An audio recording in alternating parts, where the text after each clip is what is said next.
cerramos entonces estas palabras sobre el libro y sobre lo que fue Kaiser para ir a lo verdaderamente importante, que es la palabra del ingeniero Juan Carlos López. El ingeniero Juan Carlos López se graduó como ingeniero mecánico en 1964 en la Universidad Tecnológica Nacional y ya desde inicios de la década formó parte de Industrias Kaiser Argentina. Luego continuó, como dije antes, su actividad profesional en Renault. Es un auténtico pionero de la industria automotriz. La gente del mundo de los fierros lo adora al ingeniero López, es un referente y en todas las exposiciones de autos un hombre muy consultado y muy querido. Él nos va a hablar un poco, en unos más o menos 25 o 30 minutos, de su experiencia. Él podría hablar, por supuesto, mucho más. Y luego vamos a iniciar lo que yo consideraría una entrevista pública. En realidad yo estoy en la industria automotriz desde el año 59. Entré como técnico principiante. Yo soy egresado de una escuela fábrica de técnicos en automotores y después decidí estudiar ingeniería automotriz, que era una materia que estaba en la UTN de acá, en la calle Medrano. Paralelamente a eso yo trabajaba y estudiaba, hacía las dos cosas. Anterior a eso, mi padre tenía un taller mecánico de autos, así que más o menos desde chico tuve experiencia y contacto con los autos. Lo que sí, a mí siempre me importaba entrar a trabajar en una fábrica de autos, era el sumo, ¿no? Ahí están los que saben, o creían que estaban los que saben. Y entonces comencé en Industrias Kaiser Argentina. Primero trabajé 2 años en la línea de armado de la estanciera y después vine para Buenos Aires, donde trabajé en el centro de entrenamiento técnico que dependía de la parte servicio, es decir, lo que ahora se llama la postventa. Antes se llamaba servicio porque servicio y repuesto estaban separados. Y bueno, eso me dio una experiencia muy rica porque tuve la oportunidad de trabajar con gente, como decía acá el señor, norteamericanos que venían a enseñarnos a nosotros, y también empezar en los principios de lo que era la industria automotriz. Porque, como bien decía el señor, uno de los problemas eran los proveedores. ¿Por qué? Porque el proveedor era repostero. Y él no sabía de economía de escala, no sabía de costos y no sabía fundamentalmente de planos y de calidad.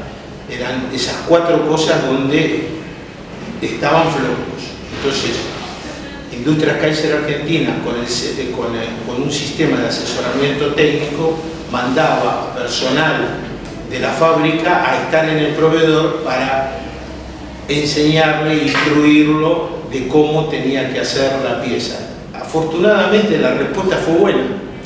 ¿Por qué? Porque los operarios argentinos son muy buenos, enseguida agarraban la onda de cómo era el asunto. Les faltaba a lo mejor capacidad para leer un plano o tener alguna cultura de la calidad. Pero poco a poco eso se fue logrando. Y después Industrias Kaiser Argentina compartió sus proveedores con las otras fábricas. Es decir, los proveedores esos suministraban tanto a Industrias Kaiser como en ese momento a General Motors o a Ford, que eran los principales. Eso trajo aparejado también una competencia de las marcas. Nosotros obviamente fabricábamos autos bajo licencia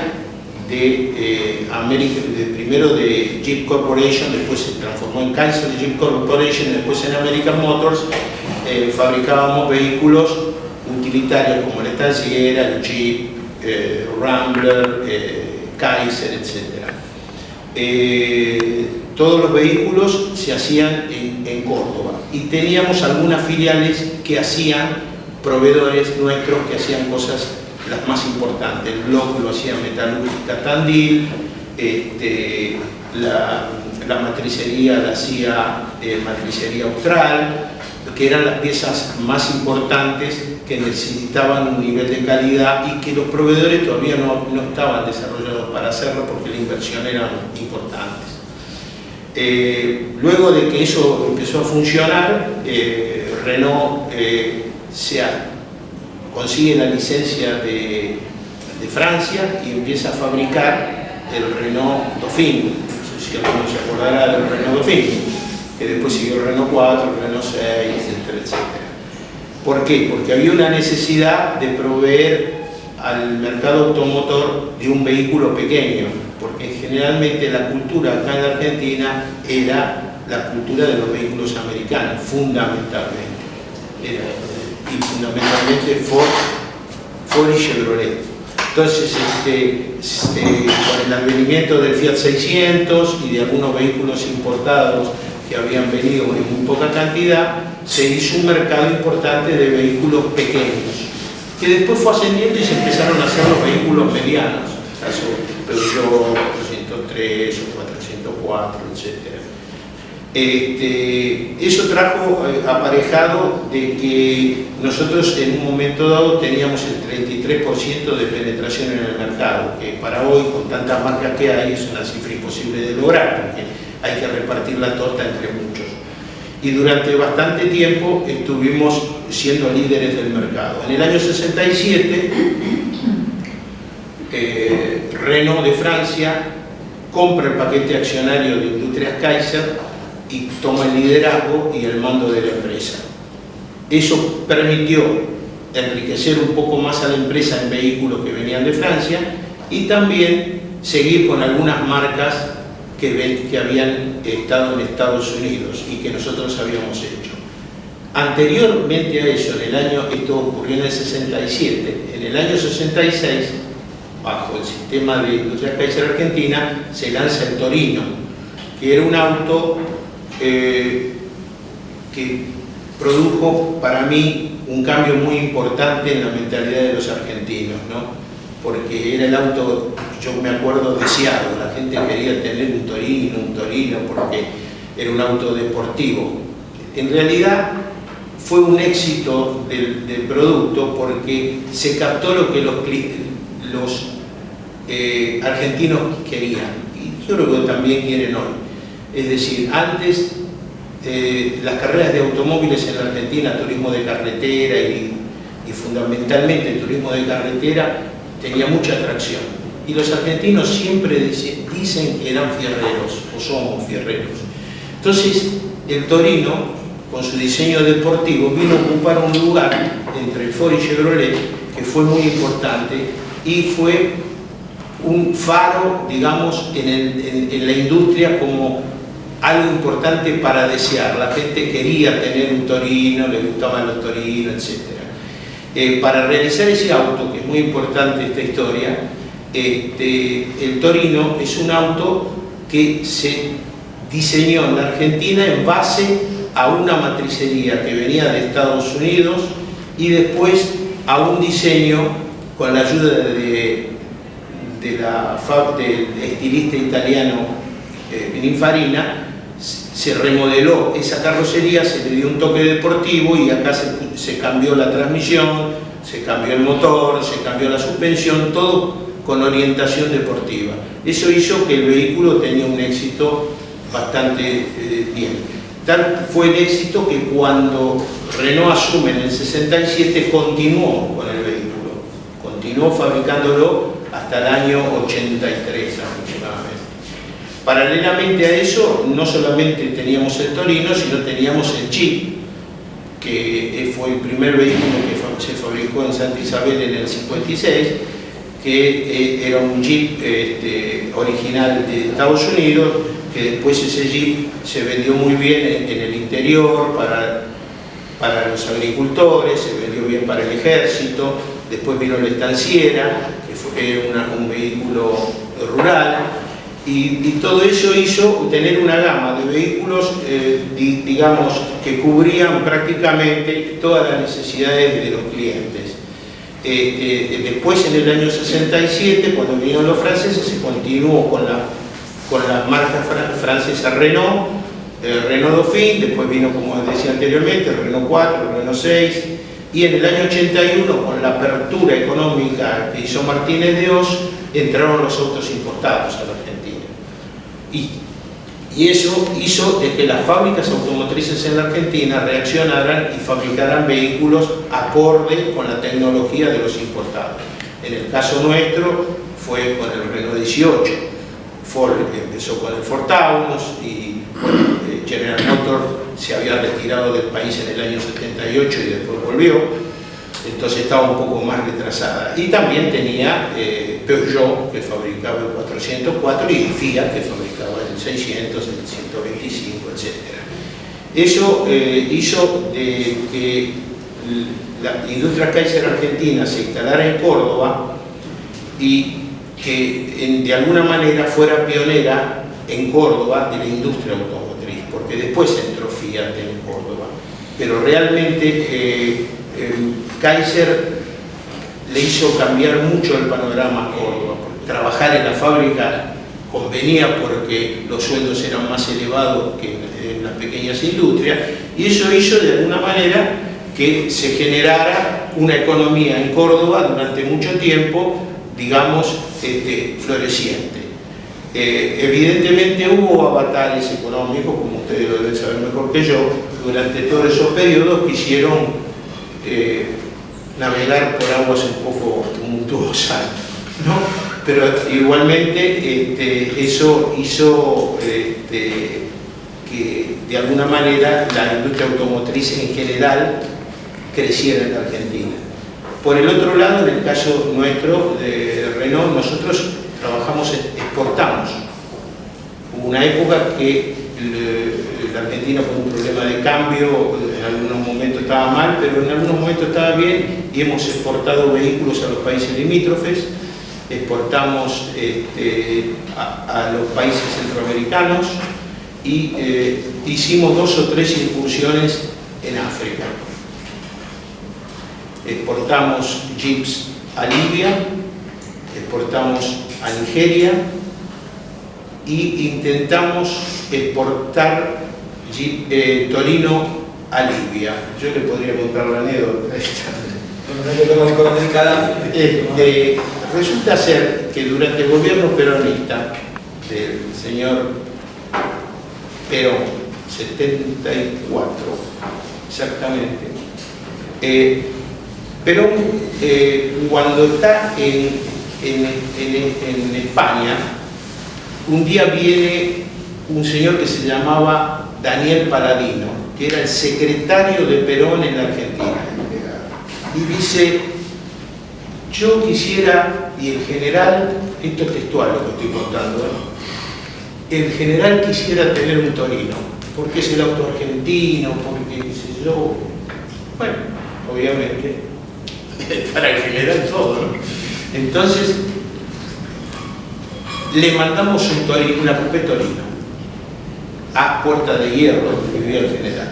Bueno, el general la recibió, le gustó mucho. Bueno, cuando Perón regresa a la Argentina después de Cámpora, el auto estaba ahí, en Puerta de Hierro. Entonces López Rega le dice al general: mire, este auto vendría bien regalárselo al coronel Gaddafi. ¿Por qué al coronel Gaddafi? Porque nosotros necesitábamos el petróleo en ese momento. No se olviden que hubo un problema serio en el 73 de petróleo en el mundo, y nosotros necesitábamos el petróleo. Y López Rega le manda el auto a Gaddafi como regalo del general Perón. A tal fue eso que Gaddafi en árabe, en la parte trasera, dijo: este auto es un regalo del general Perón. Escrito en árabe. Bueno, el auto llegó allá. Yo en ese momento era responsable del África Occidental, pero no tenía Libia, porque yo llegaba de Dakar para abajo. Pero como era argentino, anda vos. Entonces voy, porque Gaddafi se quejaba que hacía mucho ruido el escape. Es verdad, pero era una condición, ¿cómo podemos decir?, muy particular del auto. Estaba bueno, estaba bueno. Ruido motor, bueno, voy nosotros teníamos un importador en Trípoli, tomo contacto con el importador y el importador me dice, sí, efectivamente, vinieron acá, porque claro, el auto atrás decía Ica Renault. Vinieron acá porque, y yo, este auto nunca lo vi, ¿qué es? Me decía el tipo. Bueno, digo, ¿dónde está el auto? El auto está en el garaje de la policía de Trípoli. Bueno, vamos a la policía, que traiga el auto a la concesionaria y vamos a ver cuál es el ruido, porque yo todavía no lo había visto el auto. Entonces, cuando vamos a la policía nos dice, no, el auto de acá no sale porque ustedes le pueden poner una bomba. Si lo quiere arreglar, lo arregla acá. Bueno, entonces, había un jefe ahí, que afortunadamente era un hombre grande y que sabía italiano porque Libia había sido una colonia italiana y los viejos sabían hablar italiano. Entonces, hablando en italiano con este señor, lo pone en marcha y acelera, claro, sí, así arriba. Me dice, no lo quiere. El coronel Gaddafi no lo quiere. Bueno, yo llamo a la Argentina y le digo, mira, hay un problema. Bueno, como siempre, nosotros los argentinos somos prácticos. Vos estás allá a solucionar. Bueno, entonces saqué el silenciador original del Torino con mucho dolor y me fui a una concesionaria General Motors, que en ese momento, porque los árabes protestaban, pero andaban en Cadillac, ¿no? Y compré un silenciador de Cadillac, que era un silenciador mucho más grande y consecuentemente para una cilindrada mayor, y entonces era mucho más silencioso, y le puse el silenciador y el coronel se quedó contento porque no habló más, ni dijo nada. Pero paralelamente a esto, López Rega le había prometido hospitales en mano a Gaddafi, porque cuando yo hablo con el gobierno eran los militares, ¿no? Porque Gaddafi era militar. Entonces los tipos dicen, no, porque ahora el gobierno argentino nos va a poner, vamos a intercambiar, barriles de petróleo por hospitales llave en mano. Bueno, yo estaba bien. No había embajada en ese momento todavía, en la Argentina no tenía embajada. Tenía un consejero comercial que bajaba de Egipto, del Cairo, a hacer los papeles, pero no había. Después hizo una embajada con Isabelita. Bueno, así que esa es una anécdota interesante que creo que está en el libro, donde se refleja. Después, otra anécdota también, cuando asume la NUCE hace una carta a todos los embajadas diciendo que los embajadores tenían que andar en Torino. No dijo eso, dijo que había que andar en autos de industria nacional. No dijo la palabra Torino porque sería mentira. Entonces, muchos embajadores compraron Torino. Y la NUCE tenía un Torino también. Es decir, había como orgullo, bueno, claro, porque Ford o Chevrolet eran autos americanos, no era tanto.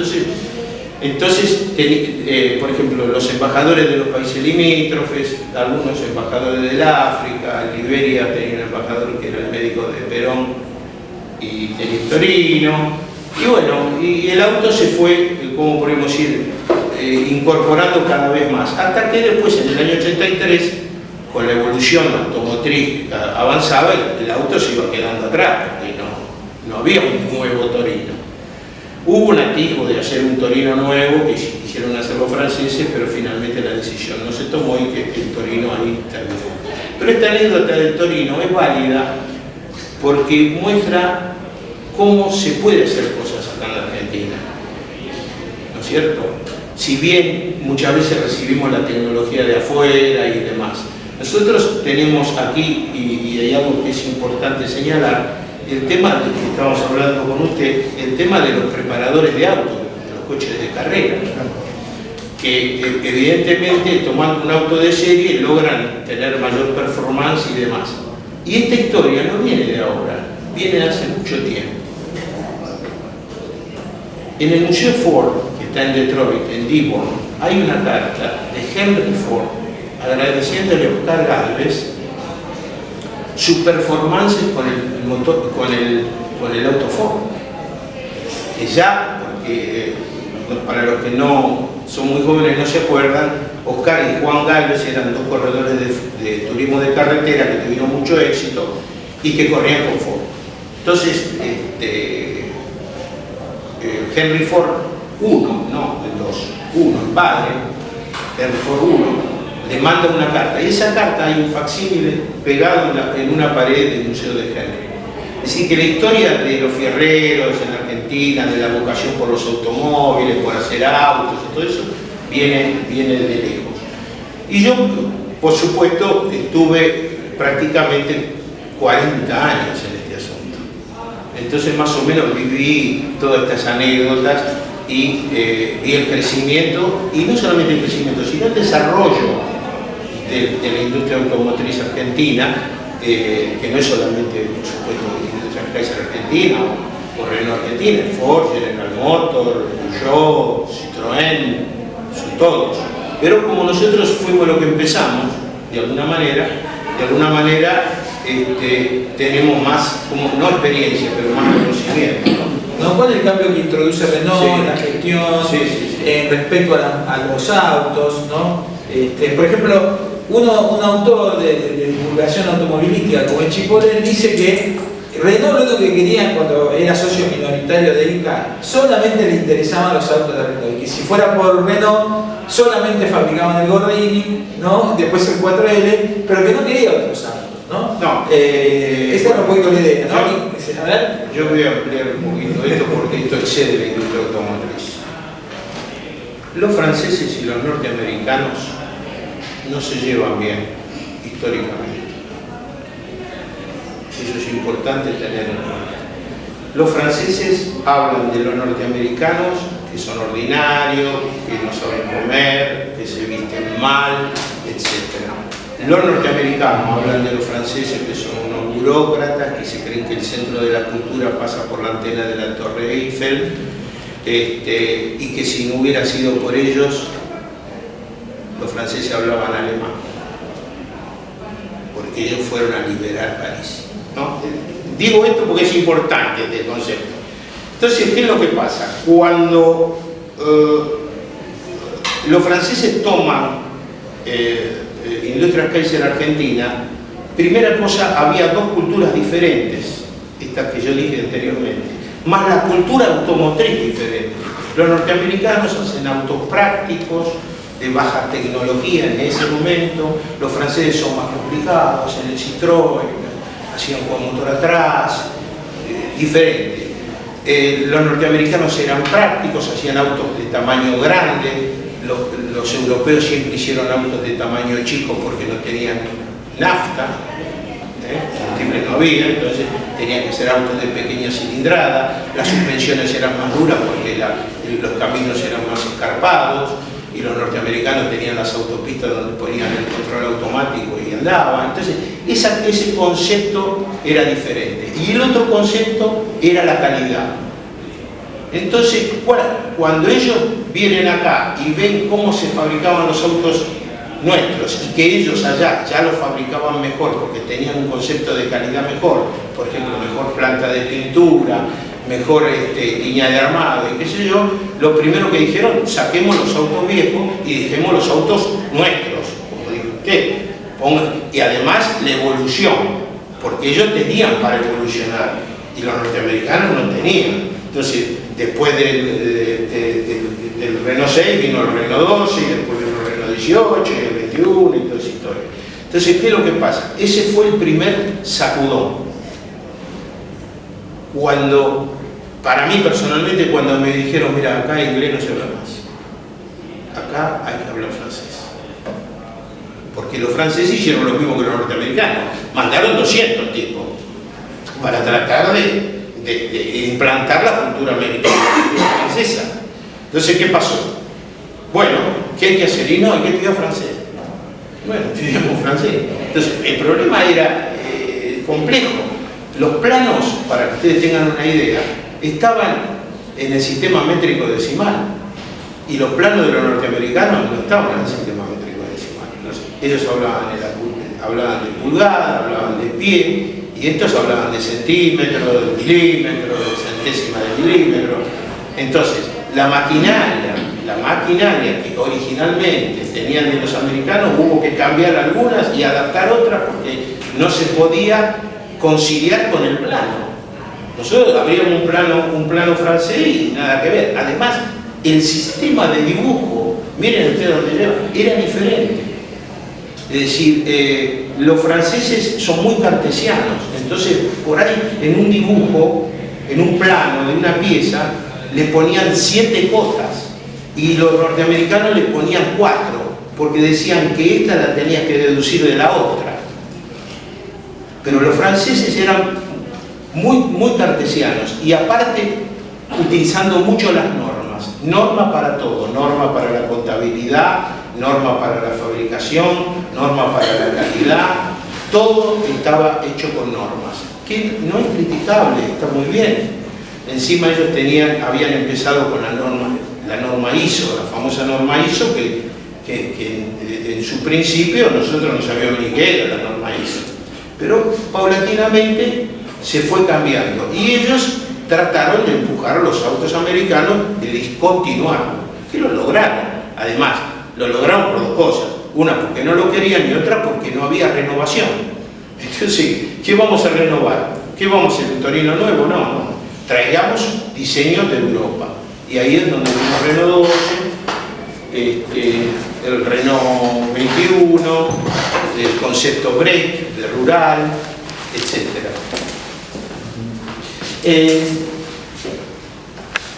Claudio, ¿puedo hacer una pregunta? Sí, claro.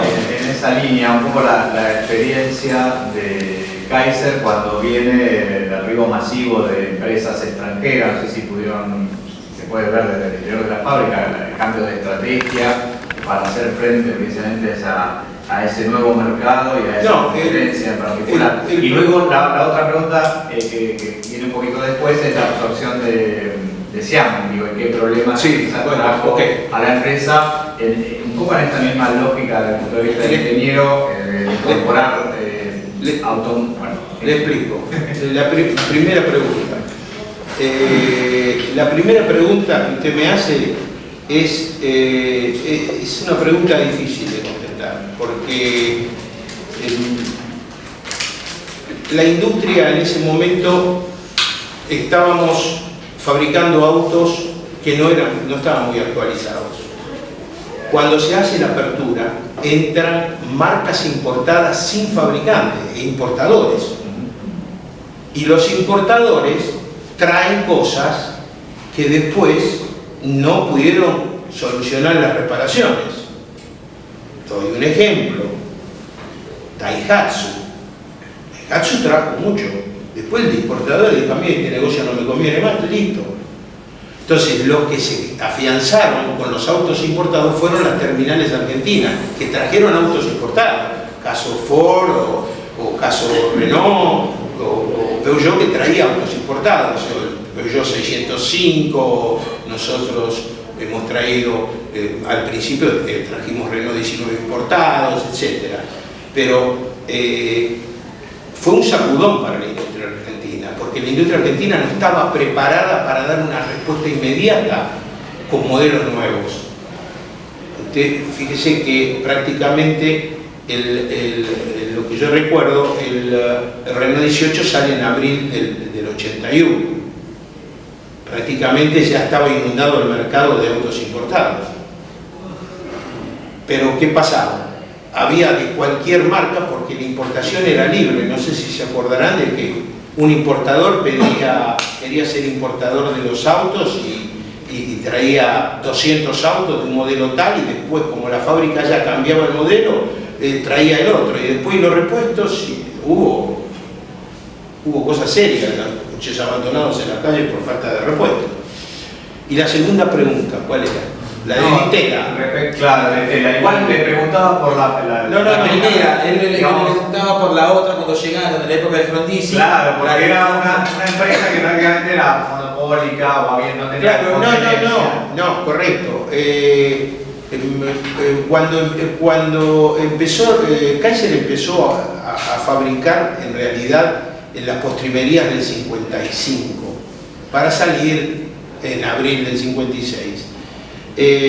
Cuando se produce en el año 58 con Frondizi, Frondizi abre el abanico a otras fábricas, pero en realidad lo que abre no es a otras fábricas. Había ya implantado en la Argentina General Motors y Ford. Lo que hizo es que permitió a Ford y General Motors fabricar automóviles, porque Ford está en la Argentina desde 1913 y General Motors del 17, que traían autos importados. Entonces, esa apertura también se hizo extensiva a Peugeot, porque Peugeot antes importaba autos, una empresa llamada Safran, importaba autos, y después creó una fábrica en Berazategui, en la Ruta 2, sobre la mano izquierda, prácticamente pasando el arco, y ahí empezó la industria automotriz a ser más competitiva y a abrirse más. Esa es la respuesta sobre eso. Volviendo al tema de Ditela, Ditela nace en la Argentina en el año 60 por una licencia de British Motor Corporation que le da la posibilidad de fabricar un auto que era el Morris 1500, que acá se llamó Ditela 1500. Pero había un problema con Ditela. El contenido importado de los autos era elevadísimo, porque en realidad y hoy es válido también eso, porque el contenido es alto de los autos hoy. Por eso es que se quejan las fábricas automotrices que no pueden importar, porque los autos tienen ahí entre un 40 y un 60% de piezas importadas, de todas las marcas. Entonces, en ese momento, Ditela tenía la fábrica en Montechingolo y fabrica bajo licencia el Ditela 1500, que lo lanza en el fines del 60, prácticamente en el 61. En el 65, la situación de Ditela económicamente estaba mal. Y Industrias Kaiser Argentina quería ampliarse, porque quería fabricar el Torino. Todavía no se fabricaba, ¿de acuerdo? Y se compró Ditela. ¿Qué pasó ahí? Yo digo lo que dice la historia. Mintieron sobre los activos. Y Industrias Kaiser Argentina entró en un compromiso que no podía subsistir. Está en el libro. Que lo dice más claro, ahí no lo digo yo. ¿Por qué? Porque la idea nuestra era traer la producción. Nosotros estamos muy copados de producción en Córdoba. Entonces traer la producción del Torino a Montechingolo y seguir fabricando el Ditela 1500 y el MG 1800, que era un Ditela con motor un poquito más grande. Pero como fracasó esa negociación y le costó eso, pues le costó a Industrias Kaiser Argentina el tema del 67 con Renault. Fue por más que ahí en el libro no lo dice claramente, fue uno de los detonantes, porque no podía asumir el pasivo que tenía Ditela. La prueba está que Ditela se discontinuó, la fábrica de Montechingolo no siguió más y las operaciones que se iniciaron muy poco del Torino en Montechingolo volvieron a Córdoba. Esa fue más o menos la historia. Tanto los franceses, los americanos, los alemanes son muy celosos, nacionalistas. ¿Cómo hizo la fábrica, digamos, Renault, Francia para tragarse el sapo y fabricar Torino? Miren, los franceses les podemos decir cualquier cosa, pero tontos no son. El auto había nacido antes que yo viniera, y cuando ellos tomaron la fábrica el auto se vendía muy bien. ¿Quién iba a ser capaz de decir, no lo hagamos más, hagamos otro auto? Pero escuchen, si este auto se está vendiendo, miren la cifra de venta del año 67, te va a ver que el auto se vendía bien. Entonces los franceses dijeron, no sé si a disgusto, porque yo en la mente son muy revisados, no sé si a mi gusto, pero la cosa es que los tipos se lo bancaron, hasta que el fin de vida, que fue en el 83. Era el único producto que se bancaba, porque ojo que continuaron los Rambler, y continuaron. El Jeep lo dejaron hasta el año 83 por pedido expreso del ejército argentino, porque el ejército argentino quería seguir comprando nuestros Jeeps. Entonces, ¿qué es lo que pasa? Los tipos siguieron hasta que prácticamente el auto entró en fin de vida. Cuando había que hacer un modelo nuevo y hacer una gran inversión y demás, se hizo un prototipo, no daban los números, no daba interés. Había un prototipo de Torino hecho en Francia, R40 se llama el proyecto. Entonces ese proyecto no se concretó y directamente Renault Argentina focalizó en 100% en todos los productos franceses, que tampoco le fue mal, porque salió el Renault 9, qué sé yo, el 11, el 21, el 19, es decir, la continuidad con Renault fue exitosa, no es que fue un fracaso, al contrario, consolidó a la empresa, rescató lo mejor que tenía anteriormente y creo que le fue bien hasta que lo compró Ciadea, ¿no? ¿Alguna otra pregunta? Sí. Dos preguntas son en realidad. La primera es, a partir de las lecturas que tenemos habitualmente, donde se afirma que uno de los problemas que tenía la instalación de Kaiser aquí en la Argentina era también la formación de los recursos humanos, en el caso, por ejemplo, de ingenieros de proceso, ingenieros... Correcto. Bien.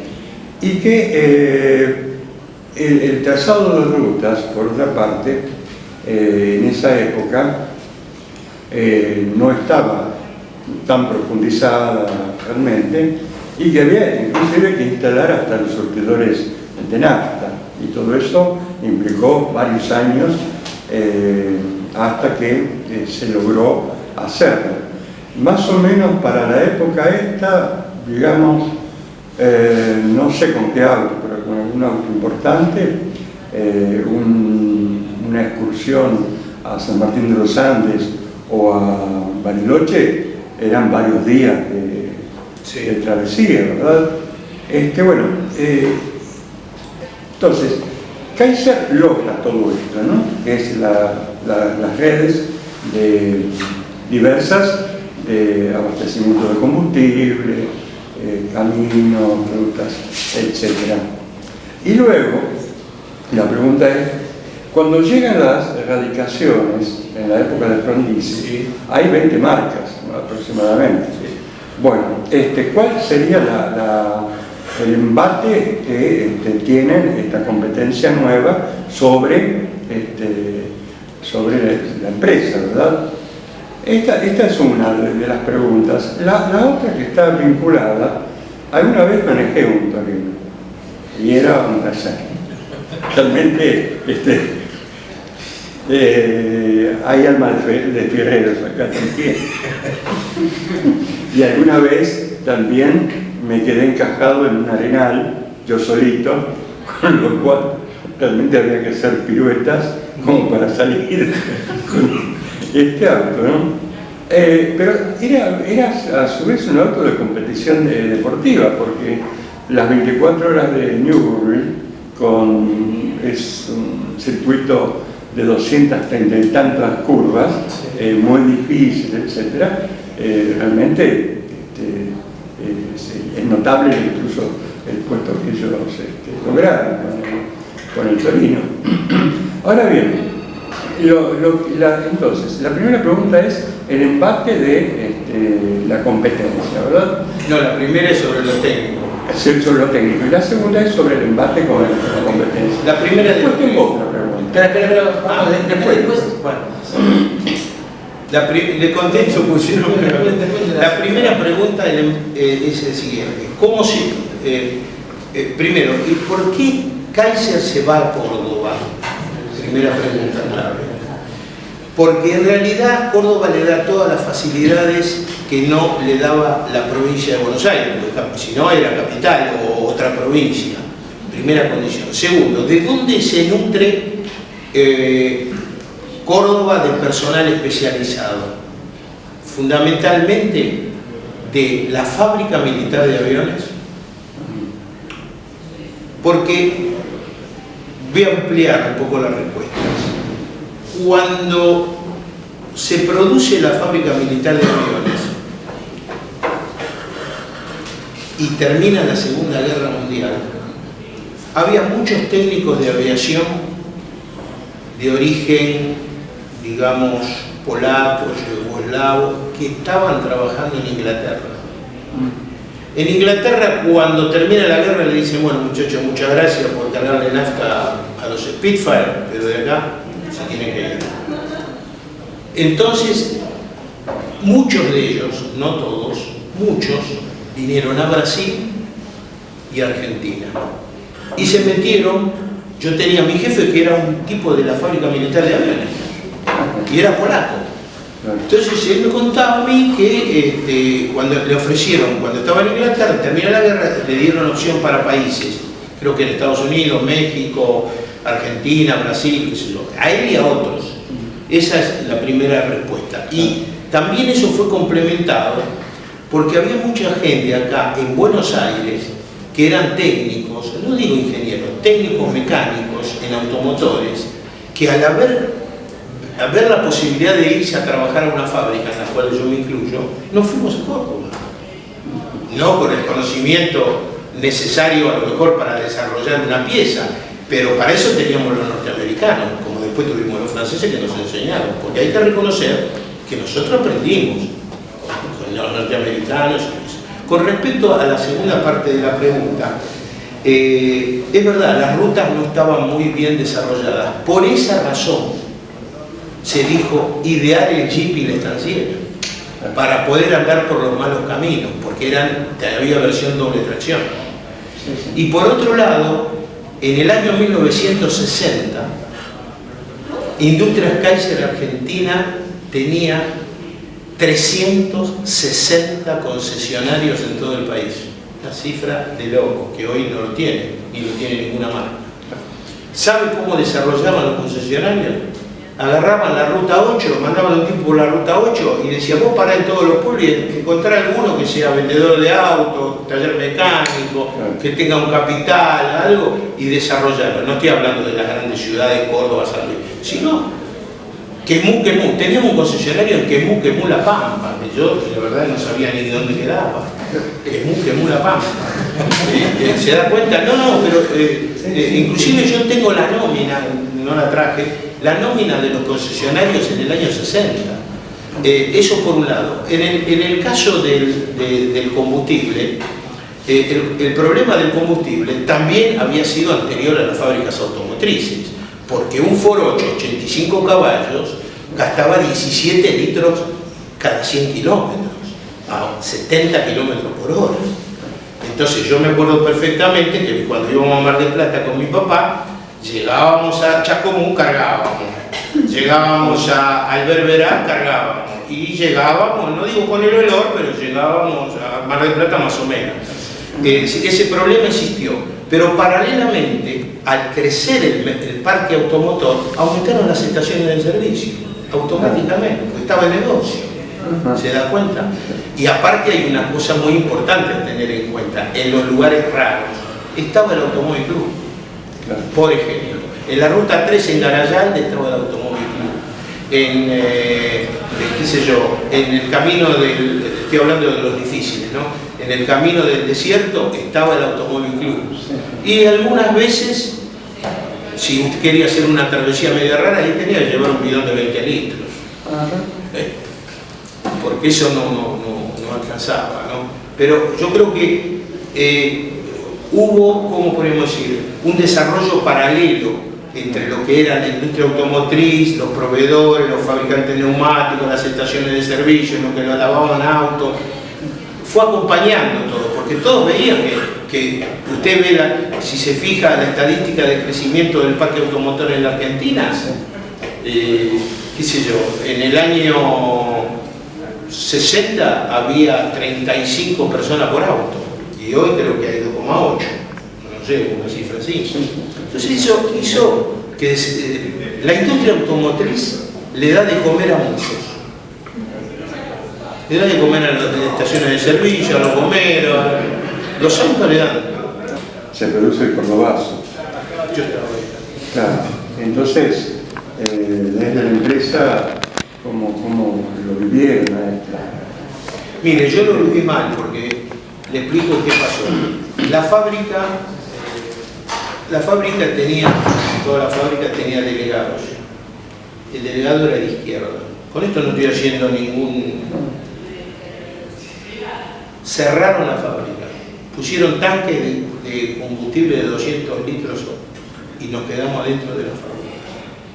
Tuvimos que dormir 3 días, menos mal que el Rambler se hacía cama al asiento.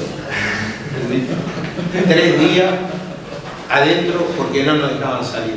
Yo en ese momento no pertenecía al plantel de Córdoba, era de Buenos Aires. Cuando salgo a la puerta, portón 1, me para un muchachito, abre la campera y acá tenían 38. Claro. Dice, ¿dónde vamos, pibe?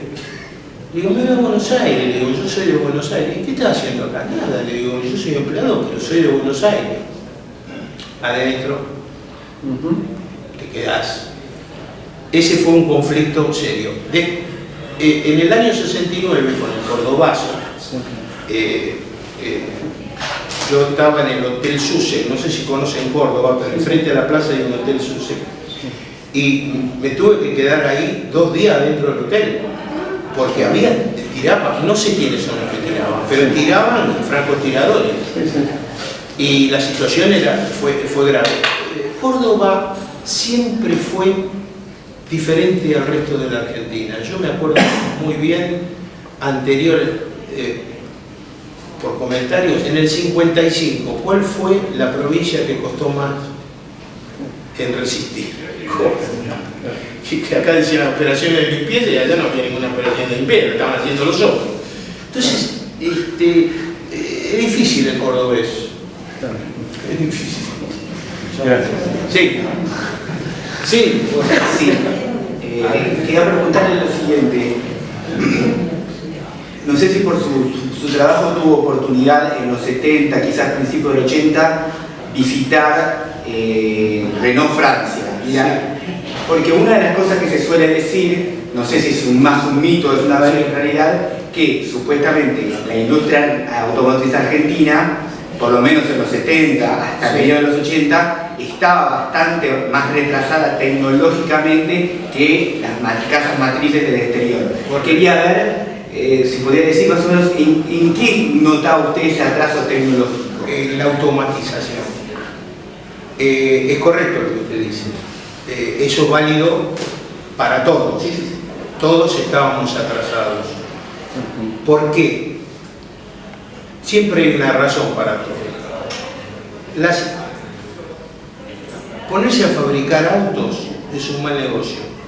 Si yo le digo a usted, mire, vamos a hacer una fábrica de autos, es un mal negocio. Lo que pasa es que lo que están, ya están. Pero si yo quisiera incursionar con una marca nueva, porque históricamente, y esto es válido, históricamente cada vez hay menos fábricas de autos, o menos marcas. ¿Por qué? Porque el volumen del negocio aumenta, pero la rentabilidad disminuye y los modelos hay que cambiarlo y las inversiones son monstruosas. Pero contestando su pregunta le digo, sí, nosotros estábamos atrasados. A partir del año 81, por ejemplo, hicimos el sistema de la cabina de pintura nueva, porque antes la pintura se pintaba, no había inmersión por cataforesis, se pintaba con anticorrosivo, con el pincel, los muchachos, bueno, eso fue una gran inversión que se hizo en la planta. Y también la hicieron los otros, no es que era privativo de Renault, la hicieron los otros. Y empezó lentamente la automatización, en pequeñas cosas, por ejemplo, en maquinarias, una maquinaria transfer para poder, ¿cómo podemos decir?, maquinar un block en 3 operaciones y no como antes que se hacía en 25 o con un tipo manual, se hacía automático. Eso trajo el atraso, pero después, con el tiempo, y hoy es válido, hoy están al nivel. ¿Por qué? Porque la transmisión de la tecnología era imperativa. ¿Sabe por qué? Porque si no, la rentabilidad era baja, porque realmente hoy fabricar autos e invertir en nuevos modelos, cosa que nosotros no hacemos, porque nosotros recibimos, cuando digo nosotros los argentinos, recibimos todo de afuera, y acá lo armamos, porque hoy sí hay más incorporación de elementos importados que en el año 60 en la Argentina. Antes acá en la Argentina se hacía prácticamente todo, o casi todo. Un Renault 12 tenía 98% de producción nacional, 98%. Entonces, pero después, ¿qué pasa? Al cambiar el modelo, usted tiene que invertir en nuevas piezas, y no es más fácil traerla de afuera, porque sabe que el año que viene a lo mejor ese modelo no lo fabrica más y tiene que fabricar otro. Y después, una cosa que es paralela, la economía de escala. Nosotros tenemos una industria, un mercado automotor, que con buena suerte puede llegar a 600, 700.000 autos, y donde la torta esa de 700.000 autos la tenemos que repartir entre unos cuantos. Entonces, imagínense que Europa, Japón, qué sé yo, de un solo modelo por ahí hacen 3 millones de autos, de un solo modelo, y nosotros hacemos 800.000 con todos. Un comentario que uno puede sacar también de lo que dice McClure es una estrategia de ICA cuando vino el aluvión que trajo Frondizi, porque acordemos lo siguiente: Kaiser acuerda con Perón que en 5 años tenía que superar el 90% de integración. Kaiser. Y los americanos se ponen que vamos a tener más del 90% tratando de cumplir la palabra. Ahora, después sabemos todos los cambios políticos en Argentina, viene Frondizi, viene la ley y hace el decreto de aplicación de la industria automotriz. ¿Y qué dice Frondizi? Bueno, se puede producir con un 60% de integración nacional. Con lo cual los de Kaiser estaban que trinaban, porque dijeron, a nosotros nos exigieron más del 90%, resulta que esto, que ya hay una industria más, que armamos proveedores y todas estas cosas, resulta que ahora como que nos ponen en condiciones de inferioridad. Importar toda esa parte, todo ese 40%, indudablemente le facilitaba los costos a las empresas. ¿Y cuál fue la estrategia de Kaiser? ¿Y por qué de alguna manera permite sobrevivir según lo que dice McClure? Kaiser fue muy fuerte también como autopartista. Claro. Entonces necesitaba tranza. Claro, entonces hay dos empresas que son tranza, que es lo que hace todo el sistema de transmisión del auto, y después Inlasa, que fueron proveedores de todas las otras terminales que vinieron después. Es decir, todos los autos tenían, por lo menos hasta los casi principios de 80 y después también, todos tenían autopartes de ICA, aunque fueran la competencia. Tal es así que McClure dice, bueno, esta planta, estas autopartes se fabricaban en Santa Isabel, pero como después tenían clientes de las otras empresas, dijeron a todos los clientes que son competidores lo queremos fuera de Santa Isabel, si no lo queremos. Entonces hicieron de la misma Córdoba otra planta para que justamente ponerla afuera. La hipótesis que uno podría hacer, esto sería interesante como alguna tesis, es que en realidad ICA le abre el panorama a las otras, porque las otras grandes terminales americanas no solamente se cuentan con un 60%, sino que ya tienen una industria autopartista que fue formada en parte por Kaiser, o si no, Kaiser le vendía grandes componentes de todo lo que es el auto. Entonces, esa es la ventaja que ellos tienen, pero lo que pasa es que esta dimensión autopartista de ICA, que es menos conocida, es lo que le permite sobrevivir, porque la torta se les hace muy chica, a todos. Yo quisiera agregar algo que es importante. Cuando Kaiser vino acá, uno de los problemas fundamentales era la forja. Es decir, la punta de eje es forjada, los ejes de las estancieras y el jeep eran forjados. Entonces no había forja importante acá. Kaiser hace una planta de forja adentro de la fábrica. Y esa fábrica, esa planta de forja, no solamente suministra materiales de forja para la industria automotriz, sino que le vende a Materfer ciertas piezas de forja y le vende a Scania, en esa época estaba en Tucumán, sigue estando creo, el eje delantero del camión forjado, porque no lo podían forjar. Tenían un problema, para poder forjar grandes piezas se necesita grandes martinetes de un tamaño importante. Ahí creo que lo debe decir, sí, claro, las fundaciones, que había que hacer las fundaciones porque se rajaban las oficinas y todo eso. Porque cada golpe es impresionante, ¿no?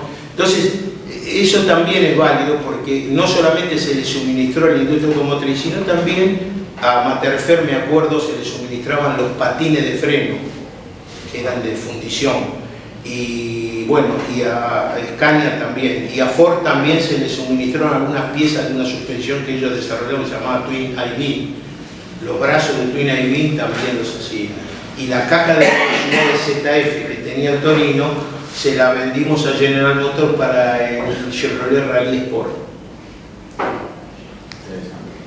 Yo creo que para establecer la forma, no me acuerdo si lo dice acá, hacen un acuerdo de cooperación técnica con una empresa americana de larga data. Porque había que, los techos, las puertas, los guardabarros, había que estamparlos.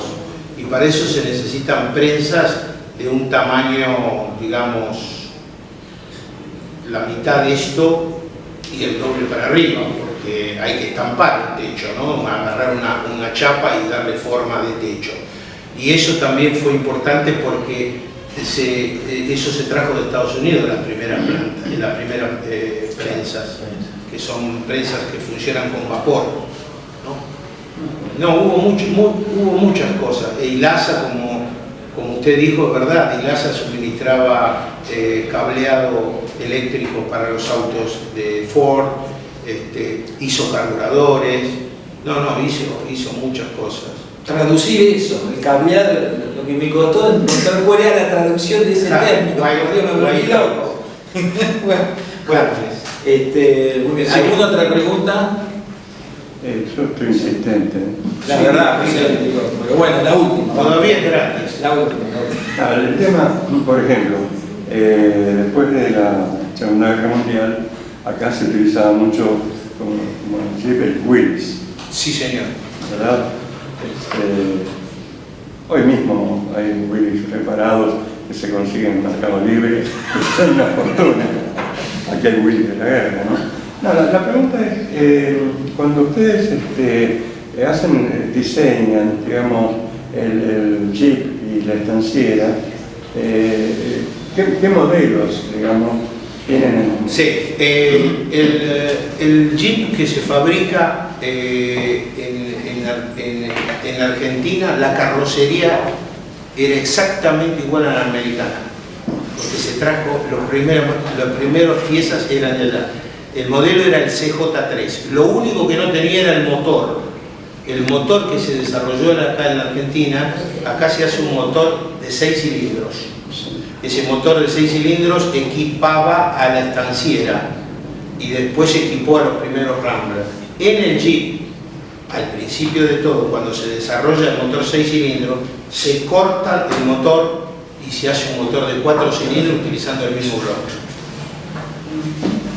No es un invento muy brillante, pero funcionó. Es decir, el Opel K180 que se fabricó en la Argentina tenía el motor 194 del Chevrolet, que también lo había cortado. Es decir, entonces, es la misma concepción técnica, pero con 2 cilindros menos. No es el motor del Jeep original, porque el motor del Jeep original, el Jeep tuvo 2 motores. Un motor, el primer motor de la Segunda Guerra Mundial, que era un motor en L, después se hizo un motor en F, que era con válvulas de admisión en la cabeza y escape abajo, y después se hizo un motor que se llamaba el Hurricane. Si hay algunos Jeep acá que están dando vueltas, que tienen el capó más alto americano, bueno, ese tiene el motor Hurricane, pues no cabía. Sí. Entonces nosotros tuvimos el Jeep con el motor 4L151 que tenía más o menos 76 caballos y la estanciera con los 2 cilindros más estaba en 115. Y después cuando se hizo en el Rambler se le cambió la tapa de cilindro, se puso una tapa de cilindro de aluminio, se aumentó la compresión de 6,5 a 7,3 y aumentó un poco la potencia. Bueno, muy bien. Bueno, los que quieran profundizar y están estudiando, haciendo tesis de la industria automotriz, bueno, acá tienen un testimonio, ¿no? Cuya solidez, ¿no? Es indudable. Así que cualquier cosa, vienen acá al pie, que yo hago de intermediario, con el ingeniero Juan Carlos López. Es mi manager. Yo soy el manager. Después ponemos las tarifas. Se acepta dar en No, pero si alguno quiere hacer una, porque esto es más que es una, acá no venimos a disertar, ni mucho menos, por lo menos yo, pero si alguno quiere hacer alguna pregunta más, no duden en hacerlo, hágalo. Por ahí no tengo la respuesta, pero bueno. Ya alguno le va a ir a golpear la puerta porque acá hay muchos tesistas, muchos que quieren publicar sus trabajos y ya lo van a ir a molestar. Por ahora el tiempo ya es tirano, como dicen en la televisión. Les agradezco la presencia y pido un aplauso para el equipo.